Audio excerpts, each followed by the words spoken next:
Today's speakers will be Brigadier General Dave Hodne, Director, Soldier Lethality Cross-Functional Team, Brigadier General Tony Potts, Program Executive Officer, Program Executive Office Soldier, Mr. Doug Tamilio, Director, U.S. Army NSRDEC, Soldier Research, Development, and Engineering Center, and Dr. Donald Reago, Director, Night Vision.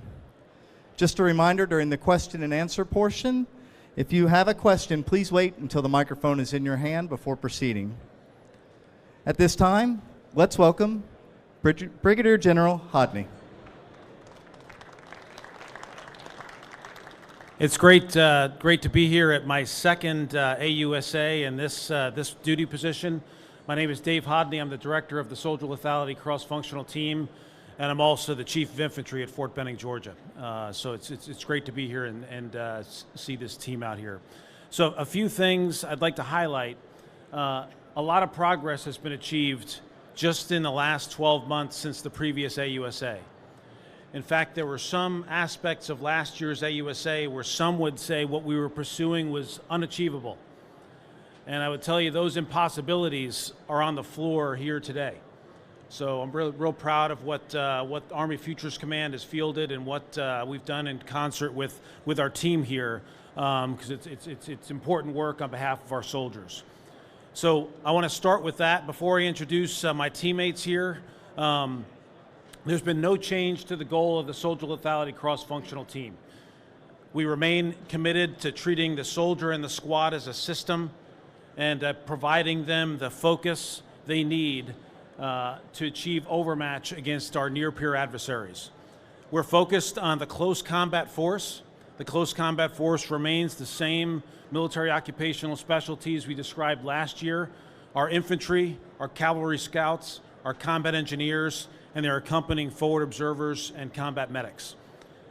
Throughout, we collaborate with all of our Army headquarters, FORSCOM, TRADOC, SOCOM, the Marine Corps, and we're working with each of those elements as we continue to work on fielding capabilities for our soldiers. We've also leveraged authorities provided to us to rapidly prototype and achieve capabilities that we'd not previously seen.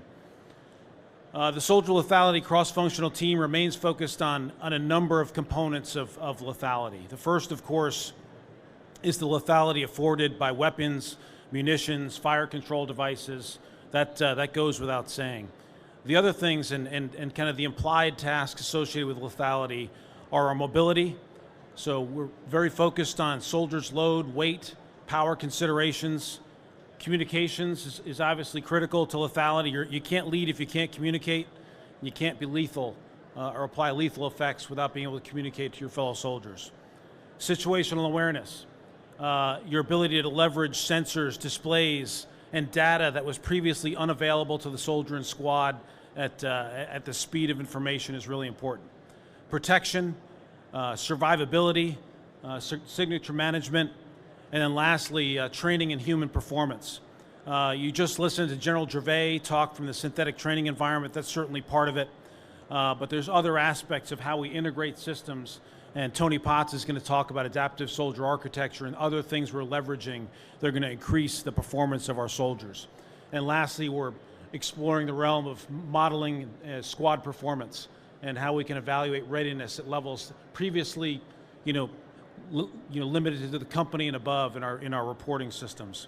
At end state, our end state remains the same. We're going to overcome an erosion in close combat capability relative to the pacing threats identified in our national defense strategy. That's really important. Our signature programs remain the same that you've hopefully seen in the press and I briefed last year at AUSA. The first I'll brief is our enhanced night vision goggle binocular. It's the first dual-tubed image intensification and thermal goggle that fuses both images in high definition. We fielded that system as Army Futures Command first material solution delivered to the force last month, and certainly a proud moment for Army Futures Command and a proud moment for this entire team. Tony Potts and I joined Sergeant Major of the Army Grinston last month at Fort Riley, Kansas, when we delivered that capability. That capability obviously provides the image intensification and thermal viewing that I described, both day and night capable. So for the first time, our dismounted infantry soldier is able to employ thermal sensing and thermal imaging in support of their daytime operations. That's something that's been common among any of our soldiers that have been on vehicle platforms in Armor Brigade or Striker Brigade combat teams. So it's fitting that we provide that capability to our rifle squads. It also, when paired with the family of weapon sight individual, provides rapid target acquisition, where there's essentially a sight, fused up in the goggle that allows a soldier to see what's on his weapon scope, and then when tied with the Net Warrior, provides augmented reality, which allows more situational awareness where our friendly soldiers are located, that each soldier can see when using Net Warrior in their enhanced night vision goggle binocular. The next program is our Next Generation Squads Weapon Program. It's a combination of an automatic rifle, a rifle, and a common cartridge to both. In August, we down-selected to our 3 vendors, General Dynamics, SIG, and Textron. They are obviously here on the floor, so I encourage you to go see the direction they're taking this program. All of that effort was informed by the 2017 Maneuver Center of Excellence sponsored Small Arms Ammunition Configuration Study, which really shaped our approach to how we were going to approach weapons technology and what we needed to get. It's not just about the weapon. It's about the soldier, it's about the weapon, it's about the enabler on the weapon, it's about the ammunition he uses, and it's about the training that soldier has. So it's much more complex. So I'm certainly excited about the direction we're going with the Next Gen Squad Weapon, and it includes the Next Generation Fire Control effort as well. The last program is our Integrated Visual Augmentation System. In its simplest terms, that's the transition of the Enhanced Night Vision Goggle Binocular analog system to a digital replication of that effort. It's going to be it's a leap from analog to digital, a single device that will allow us to fight, train, and rehearse. And according to former Secretary of Defense Mattis's goal was to allow soldiers to execute 25 bloodless battles through the simulation and training and rehearsal capability before they're in actual combat. It's a heads-up display. It leverages our low light sensors technologies, thermal cameras, and it's configured in a much wider field of view than you'd see in a traditional goggle format. In the end, I would tell you that's what we would tell you would be the end user device for multi-domain operations as we realize the Army of 2028 and the Army of 35. So there's 3 points I want to make before I turn this over to the team. If I were to look at the 2019 in review, I would distill it down to 3 things. I would tell you it's about teamwork, it's about pace, and it's about common sense innovation through our soldier-centered design. So those 3 aspects of our approach have enabled us to stay on time and deliver exponential capability to our soldiers. So teamwork, pace of delivery, and common sense innovation. So teamwork first. Proud to introduce the team here. My wingman in the acquisition realm, Program Executive Officer Soldier, Brigadier General Tony Potts. He and I are constant communication, and I'm incredibly proud to be partnered with Tony and his team of program managers that are pushing these programs. We've got we've got 2 of the 3 labs represented here. We've got our Soldier Center, Mr. Doug Tamilio. He's going to have an opportunity to describe what he's doing. And then from the C5 ISR Night Vision and Electronic Sensor Directorate, we've got Don Reago here as well. And John Hedderich, not here from the Armament Center, certainly played the critical role in the Next Gen Squad Weapons Program. Not here as well, our partnership with Army Test and Evaluation Command, our partner with Army Contracting Command, industry, academia, and even in no small terms with the Maneuver Center of Excellence, Capability Development Integration Directorate, and the Commanding General here at Fort Benning. It's with the CFT is exactly in the right spot where I can be tied with where capabilities and requirements emerge to meet our soldier needs. So that's point 1 about teamwork. Point 2 is about pace. This time last year, right after AUSA, I was waiting on the report of the successful shoulder fire of the Next Gen Squad Weapon Demonstrator. And that was certainly something that we were all paying close attention to. If you can't successfully shoulder fire that weapon, it delivers far more energy at range than than the existing rifle and automatic rifle. That was something we paid close attention to, and the Textron Armament Center team effort on that system demonstrated they knocked it out of the park, and we're certainly appreciative of that, and that got us exactly where we are today. This time last year, we also only learned of the announcement of Microsoft, a non-traditional partner, as the receiving the award for our integrated visual augmentation system. We've since done one soldier touchpoint at Fort Pickett, Virginia, and we're this next month about to start the second soldier touchpoint at Fort Pickett, executing platoon-level operations, leveraging that waveguide technology and the integrated tactical network. It's really exciting stuff.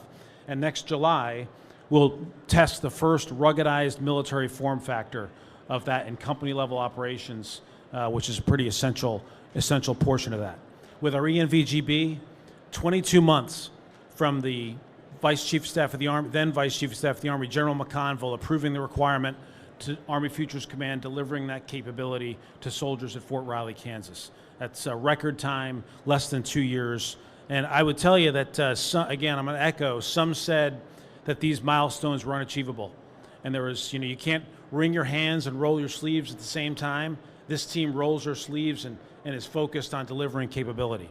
Our partnership with industry is something I'm particularly proud of. They appreciate that we outline our requirements in a manner that allows them to innovate. And that's important to them.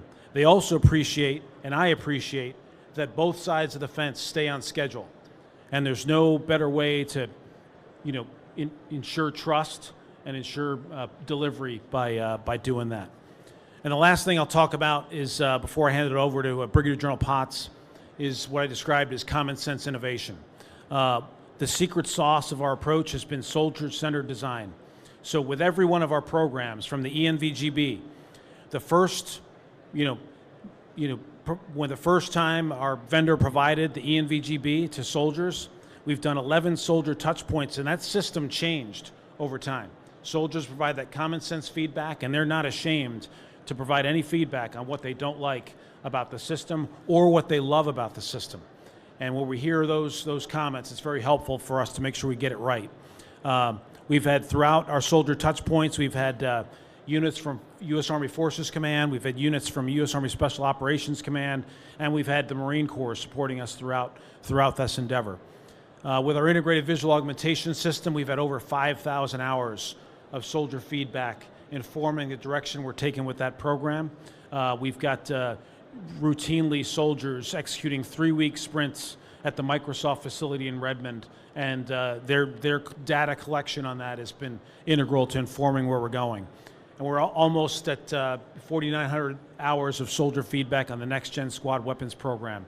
Even inside just over a month after the down select to the 3 vendors that were pressing forward, we've already had another soldier touch point that provided those vendors detailed feedback on the direction of each of those particular systems. So I'm going to pass it off. Again, this is a team effort.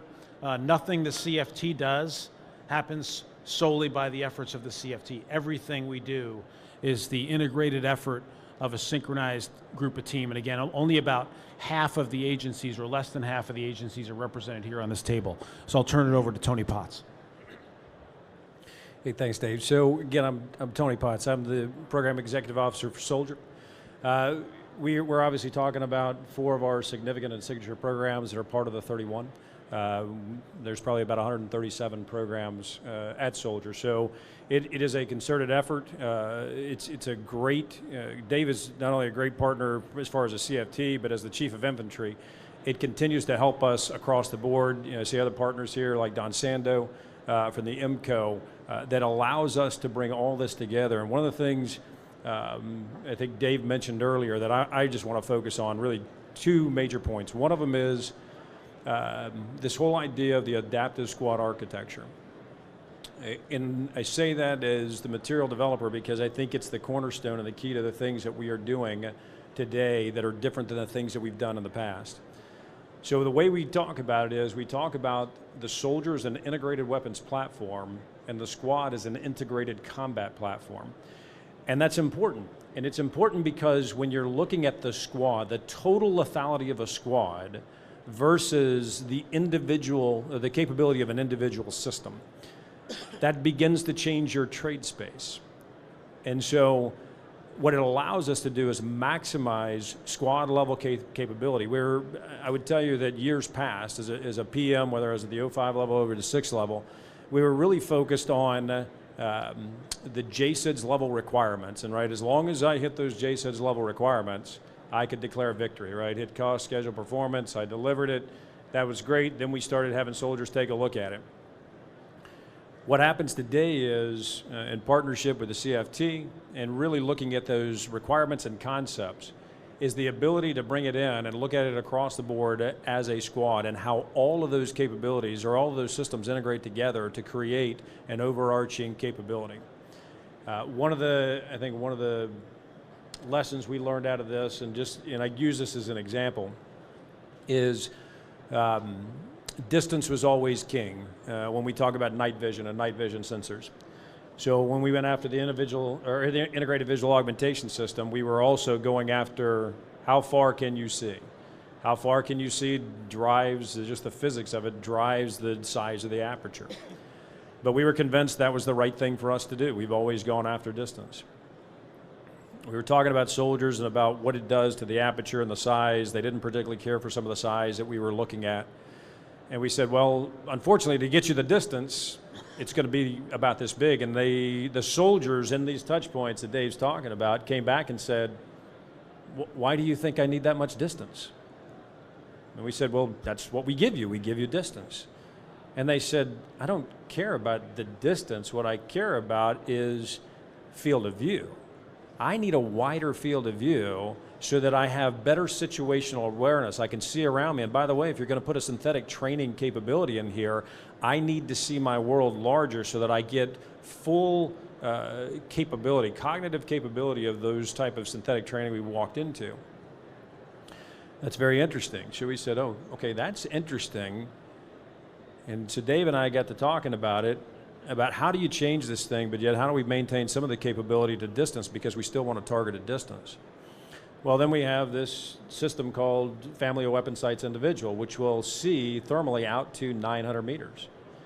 And so we said, well, you know, when we combine these capabilities through an ISW, we can actually bring that targeting sight into the soldier's field of view in an 18-degree field of view overlaid and either in picture, and the soldier can still see targeting data out to 900 meters, yet we can change the size of the aperture, we can make it smaller, we can then make the device smaller, we can give him a larger field of view, and we can still give the soldier distance.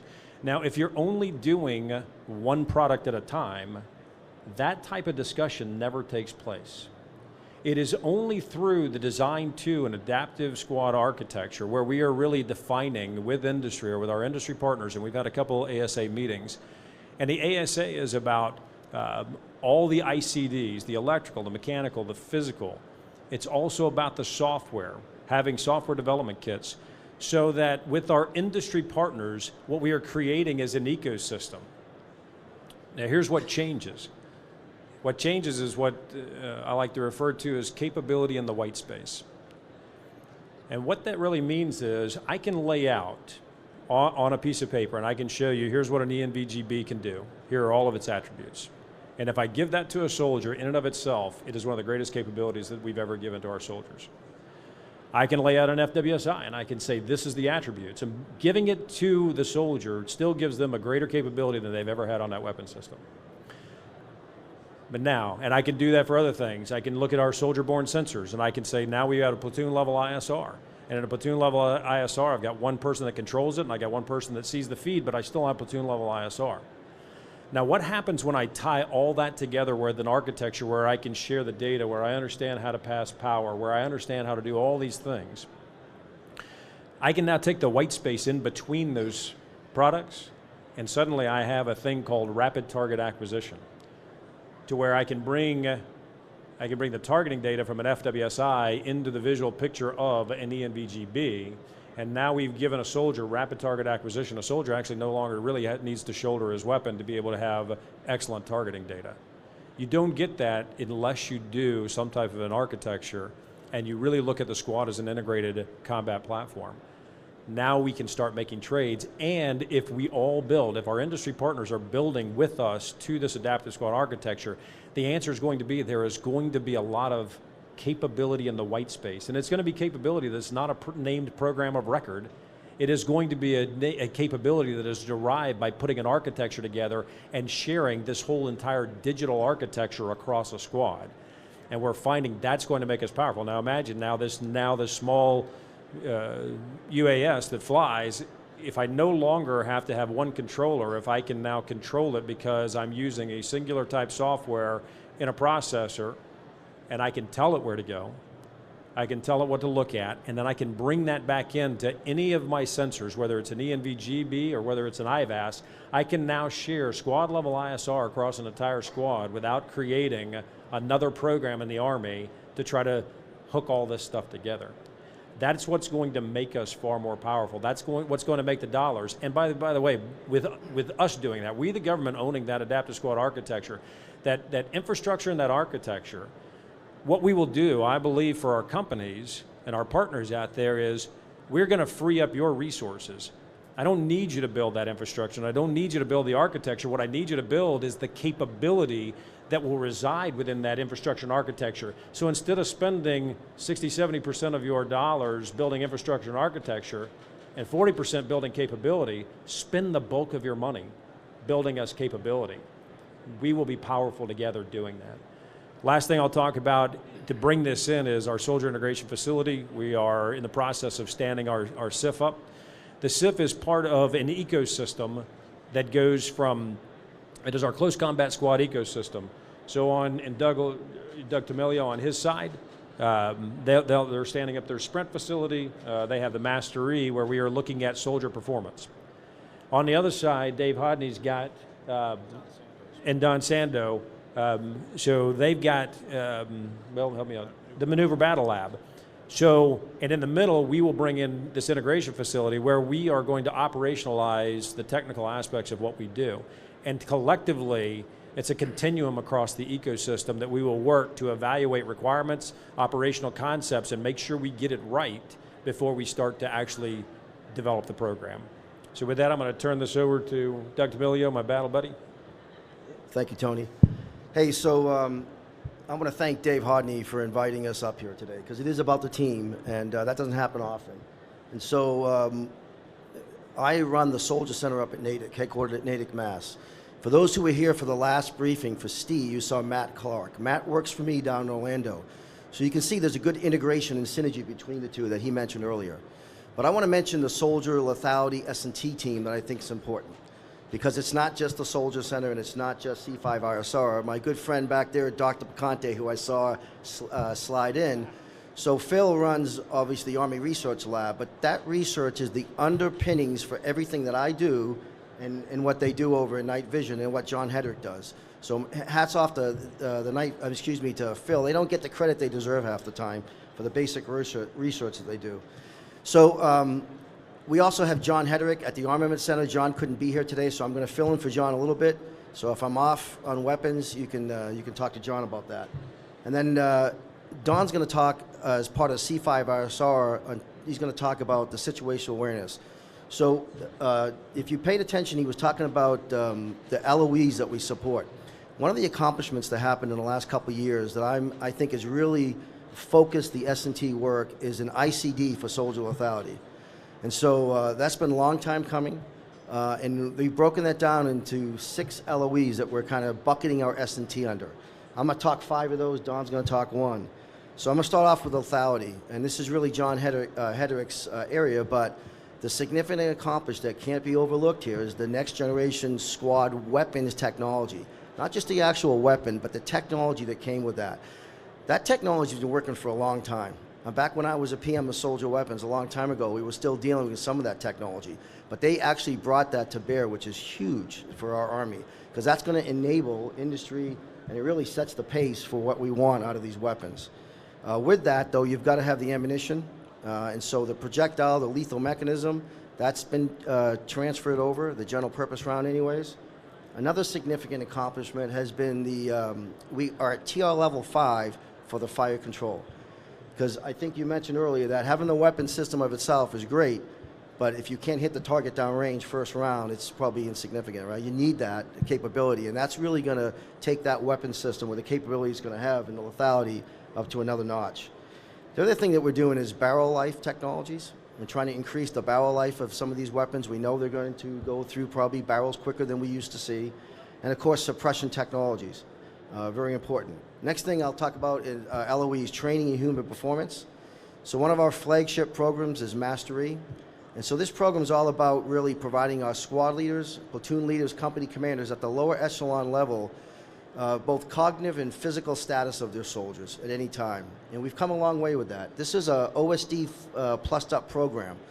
And in conjunction with ARL and other partners, we've developed, we're going to develop, I should say, a suite of sensors that will be on a soldier that will work within the cloud environment. We're working closely with PM IVAS because they've got that capability that we think we can lock into. And that information, as well as medical command information, will be able to push up from the individual soldier to the squad leader to the platoon leader to get a status of that squad at any given time.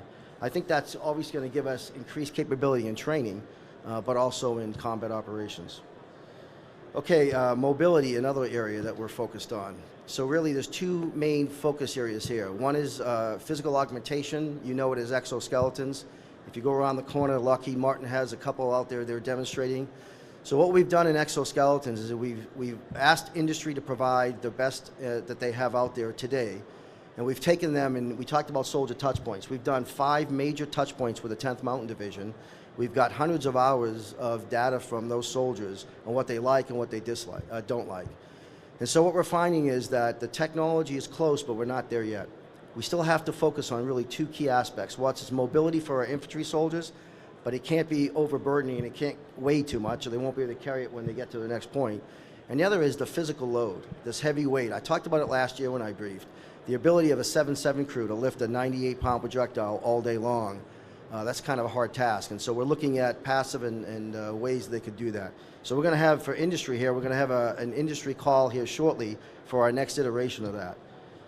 In survivability, we have developed a processing. We didn't develop the material, but we developed a processing mold, if you will, to allow this material to be molded into a helmet form that we have transitioned over to PEO Soldier for their IHIPS program. This reduces the weight of the helmet, current helmet, by 40%, and that's a significant achievement for our soldiers. On top of that, for just body armor torso protection, so we've been mandated by Congress to reduce torso weight by 20%, and I'm happy to say that this year we believe we're going to be at 24% on a reduction. And again, that didn't come alone. That came from ARL, materials research, and it came at work that we've done up at NSRDEC. I forgot one other thing. Let me backtrack for mobility, apologize. One of the other key areas of mobility that we're focused on is squad precision aerial resupply. And so many of you are familiar with our JPADS program. That's a heavy precision airdrop, 4,000 pounds and up. We've got a joint ACTD that we're working with the other services to deliver 100 to 500 pound packages of resupply in complex terrain. So you can read that as cities or other areas. That's testing out, it's doing awesome right now in test. That should be fielded probably within the next year. I think that program actually ends this fiscal year, so that'll be transitioned. And we've got some other new starts I'm going to talk to General Hodne about in our review next week that we're looking at within that area. And finally, for protection. So right now our enemies have got a unique ability to detect our soldiers from distance. And so a lot of this work is classified, but we're working on how do we take the current uniform protection levels and increase that significantly so we can hide in all different environments, in all different spectrums. That work is going on. We're pretty proud of that. And the other part of that, too, is to protect our soldiers against environmental threats, whether that's cold, heat, flame, and all that stuff. So that's kind of the major areas that they're working on. And I'm going to turn it over to my friend, Don Reago. Thank you, Doug. As Doug said, I'm part of the C5 ISR Center, and we're part of the engineering and science team that supports the CFT and PEO Soldier. And as a laboratory, we do both science and technology, so new cool stuff, but also provide the engineering support for things like IVAS, the MVGB, and the Soldier Integration Facility that General Hodne and Potts discussed earlier. So what I thought I would do is just cover a few groundbreaking areas we're working in. Since this is year in review, things we've done this last year, give you some flavor for the work we're doing to support situation awareness and lethality. So the first effort is called the Digital Squad, which is really about how new information technologies can work within the IVAS to enable our squads. This includes work from the Soldier Center, ourselves, C5ISR, Army Research Lab, and the Corps of Engineers. And some of the work we did this year was hosting new augmented reality software into the TAC, the Army's information system, which is sort of the foundation of augmented reality. We experimented with taking vehicle video and providing it into an IVAS-like system so that you could interact, the soldiers could interact with the vehicle, showed the ability to navigate with GPS denial, and looked at things like how do you navigate without GPS when using, say, laser radar data. In the lethality area, we have developed a new digital weapon site, started a new program called the Lethality Smart Sensor, which is really the first fully digital weapon site designed to fit with the IVAS concept. This system provides new levels of information to the soldier, but it also will continue to reduce the size, weight, power, and cost, and improve performance. And for the first time with LSS, we're sort of enhancing the understanding of the red picture in situation awareness, as well as providing that weapon sight capability. Moving on, components. So what I talked about now are experimental prototypes. We have system developments, but also we develop new families of components with industry to improve performance. And the one I want to highlight for this year is new efforts in low light level, digital low light level sensors. We need to continue to refine and improve the state-of-the-art in digital low light level sensors. So we started two efforts. One, groundbreaking research in this area, and then a second effort, which is manufacturing technology to make the existing low light level sensors in IVAS more affordable and smaller and more compact. Another item I wanted to highlight is we're beginning to look at small unit manned-unmanned teaming. How can, now that we have this information environment, how can we bring other assets, manned-unmanned teaming assets, to flesh out that situation awareness picture, to empower our squads to act? And then the final thing I want to draw from another part of our C5ISR Center is the development of a new silicon anode battery. Everything I talked about up till now has got electronics in it. Electronics use power, so even though we're managing the load side of the power, it's always nice to improve the ability to provide power. So the silicon anode battery work is improving the power density in a safe and conformal format that will allow soldiers to have that additional power they need to work in this digital environment. So that gives you some flavor of the types of work we've done this last year to support the CFT. And now I want to turn it back over to General Hodne. Thanks, Don. So I really appreciated their insight into what the CFT has been able to pull together. Again, it goes back to teamwork, pace of delivery, and common sense innovation throughout this whole process. Among the things I'm particularly proud of, having been in infantry units for 28 years, is what we're doing at the speed at what we're doing to deliver the capability to the soldier.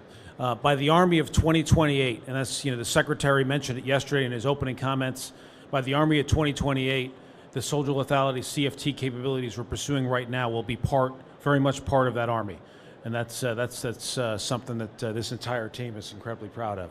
I think we didn't consume all the time. I think we have a few minutes remaining for questions, so I'll turn it over to the floor.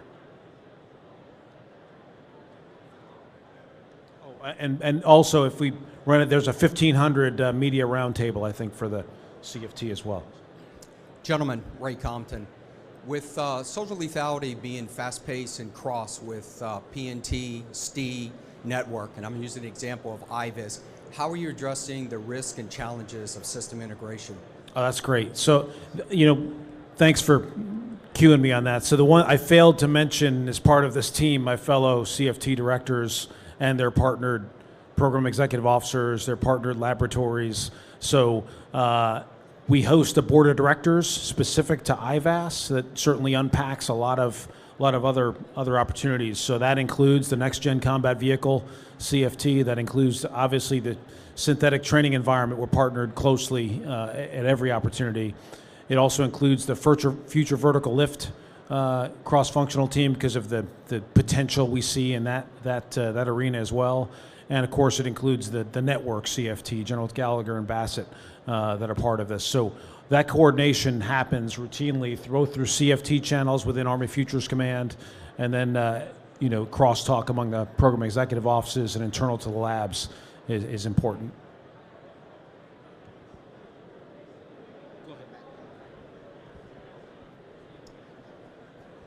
Hi, Matthew Cox, military.com. Listen, thanks you guys for doing this.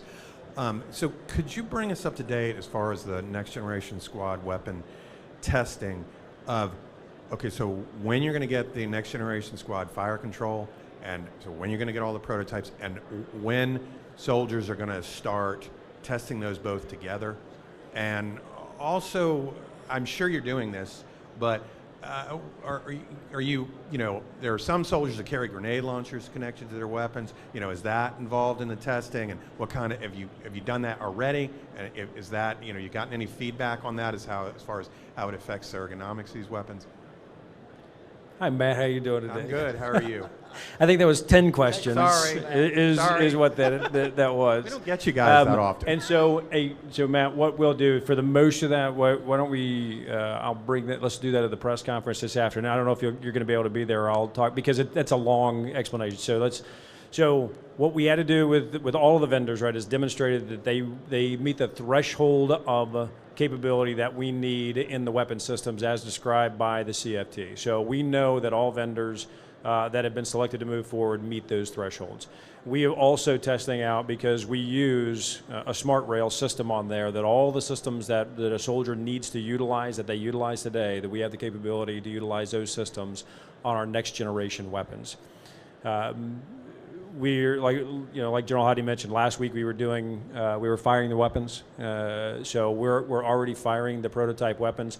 In November, I believe, is when, and I know I saw my team over here. I got Jason Bohan, I got Art sitting over here, and so November is that when we're bringing in next generation fire control proposals. So the proposals for the next generation fire control are due in November. And so you got the smart guys sitting over here over my shoulder that'll, and then we'll bring all that together. I think we actually start doing some testing in April with weapons. Yeah, so I have to look at them and they have to nod their heads so that I make sure that I'm answering right. For the weapons.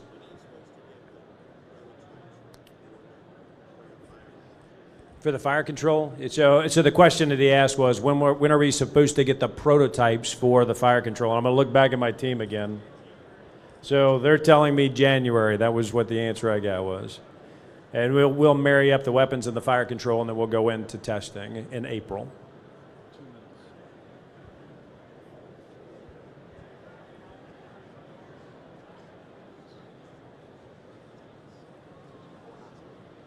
All right, great. Well, thank you very much for joining us today. Thank you.